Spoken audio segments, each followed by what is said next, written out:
Assalamualaikum warahmatullahi wabarakatuh. Di sini kami akan mempresentasikan data warehouse Superindo Semarang yang beranggotakan saya Muhammad Faik NIM 37 dan saya Yusuf Adin Sudiwicaksono NIM 31. Saya Reza Ilham Aditya dengan NIM 24. Saya Irfan Faiz Muhammad NIM 29.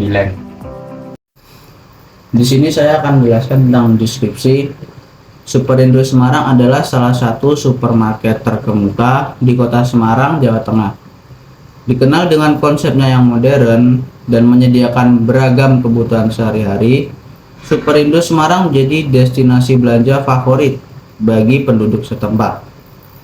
Dengan ruang yang luas dan layout yang terorganisir dengan baik, pelanggan dapat dengan mudah menemukan berbagai produk mulai dari bahan makanan segar seperti buah, sayuran, dan daging, hingga produk-produk rumah tangga dan kebutuhan sehari-hari lainnya.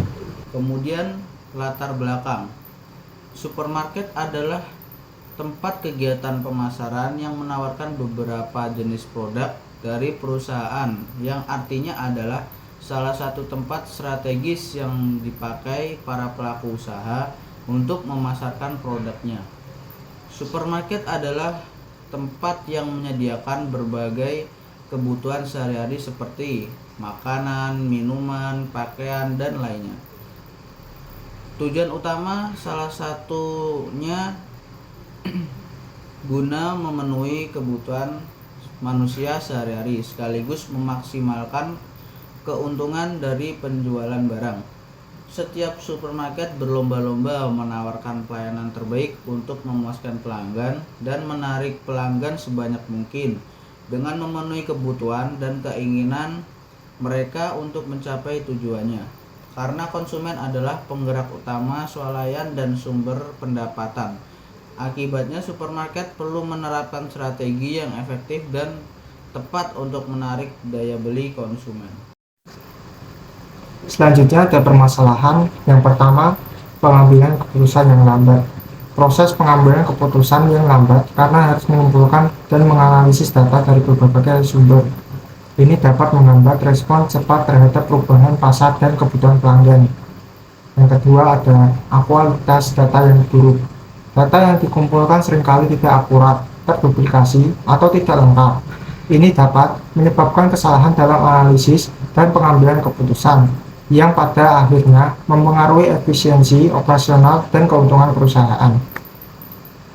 Yang ketiga, ada keterbatasan dalam analisis data.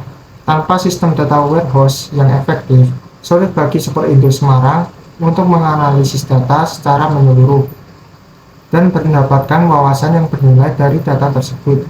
Analisis yang dilakukan seringkali memakan waktu dan tidak memberikan hasil yang tepat waktu. Terus yang keempat, ada kesulitan dalam pemantauan penjualan. Kesulitan dalam melacak dan memantau penjualan secara real time dapat menyebabkan masalah seperti penjualan yang tidak terduga, yang berdampak negatif pada penjualan dan pelayanan pelanggan. Lalu ada kebutuhan bisnis.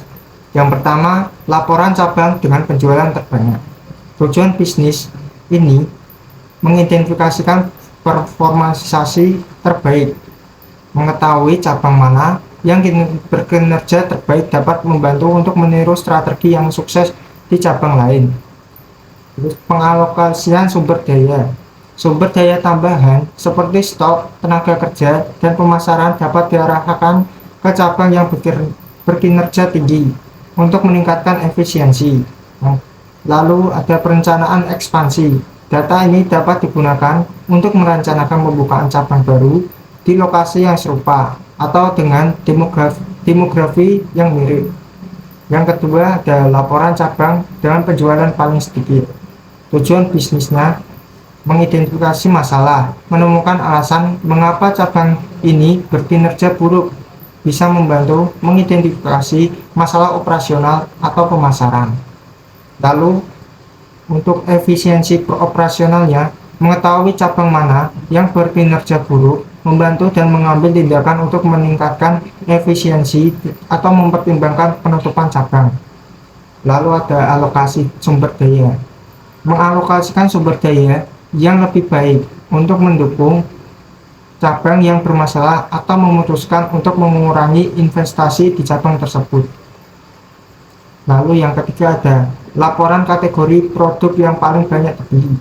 Tujuan bisnisnya yaitu optimalisasi stok.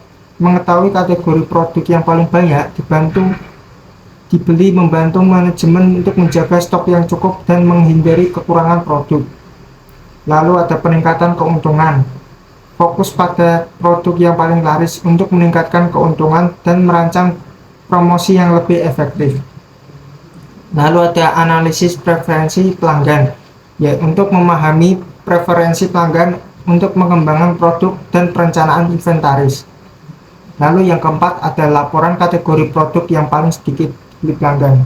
Tujuan bisnisnya pengelolaan stok, identifikasi produk yang kurang laku untuk mengurangi biaya penyimpanan dan mencegah produksi usang atau kadaluarsa. Lalu ada efisiensi pengelolaan produk, menghentikan atau mengurangi pembelian produk yang tidak laku untuk mengoptimalkan pengelolaan inventaris. Lalu penentuan promosi, menggunakan data ini untuk memutuskan apakah produk tersebut perlu diskon besar atau promosi khusus untuk meningkatkan penjualan. Yang kelima ada laporan hari dan waktu yang paling sering dikunjungi. Tujuan bisnisnya untuk optimasi tenaga kerja, mengoptimalkan penjadwalan staf untuk menghadapi lonjakan pengunjung. Lalu perencanaan promosi, menentukan waktu terbaik untuk melakukan promosi atau event yang dapat menarik lebih banyak pengunjung. Lalu manajemen operasional, menyesuaikan operasi cabang seperti pengisian stok, pembersihan, dan perawatan fasilitas untuk mengurangi gangguan pada jam sibuk. Selanjutnya ada metode perancangan data warehouse Superindo menggunakan metode gimbal 4 langkah, antara lain 1. Pemilihan proses bisnis, yaitu penjualan pada Superindo Kota Semarang. Yang kedua, menentukan brand dari proses bisnis, yaitu informasi penjualan paling banyak dan paling sedikit di antara cabang-cabang yang ada. Lalu informasi kategori yang paling sering dibeli dan sebaliknya. Dan terakhir, informasi kelompok jenis kelamin yang sering belanja. Ketiga, menentukan dimensi-dimensi untuk membentuk tabel fakta. Keempat, mengidentifikasikan tabel fakta dan measure-nya. Di sini ada tabel dimensi dan tabel fakta. Tabel dimensi yang pertama ada tabel dimensi produk dengan atribut ID produk, nama produk, kategori, subkategori, harga. Lalu ada tabel dimensi pelanggan dengan atribut ID pelanggan, nama pelanggan, jenis kelamin, alamat, email, dan nomor telepon. Tabel dimensi lokasi dengan atribut ID lokasi, cabang, alamat, kode pos. Dan yang terakhir ada tabel dimensi waktu dengan atribut ID waktu, tahun, bulan, tanggal, hari, dan kuartal. Lalu di sini tabel faktanya yaitu tabel fakta penjualan. Atributnya yaitu ID produk dari tabel dimensi produk, ID pelanggan dari tabel dimensi pelanggan, ID waktu dari tabel dimensi waktu, ID lokasi dari tabel dimensi lokasi. Lalu ada jumlah beli, total harga, max penjualan, min penjualan, count jenis kelamin, max kategori, dan min kategori sebagai measure-nya. Di sini ada setara skemanya. Di sini dari tabel dimensi pelanggan, produk, lokasi, dan waktu mengarah ke tabel fakta penjualan, sehingga terbentuk setara skema untuk penjualan di Superindo Kota Semarang. Kemudian selanjutnya ada reporting. Jadi reporting yang dihasilkan di sini yang pertama ada laporan cabang dengan penjualan terbanyak, kemudian yang kedua laporan kategori produk yang paling banyak dibeli pelanggan, kemudian yang ketiga laporan kategori produk yang paling sedikit dibeli pelanggan, kemudian yang keempat ada laporan cabang dengan penjualan paling sedikit, kemudian yang kelima ada laporan perbandingan jumlah jenis kelamin yang sering belanja. Kemudian ada dashboard. Kemudian dashboard yang pertama ini adalah grafik laporan cabang dengan penjualan terbanyak, yaitu terletak pada cabang Gajah Mungkur. Kemudian laporan cabang dengan penjualan paling sedikit terletak pada cabang Diponegoro. Kemudian dashboard selanjutnya yaitu laporan kategori produk yang paling banyak dibeli pelanggan, ada kategori konsumsi, kemudian laporan kategori produk yang paling sedikit dipilih pelanggan, ada kategori lainnya, kemudian laporan dashboard perbandingan jumlah jenis kelamin yang sering belanja di Superindo, yaitu yang terbanyak rata-rata adalah jenis kelamin laki-laki. Sekian presentasi dari kelompok kami. Jika ada tutur kata yang salah mohon dimaafkan. Terima kasih. Wassalamualaikum warahmatullahi wabarakatuh.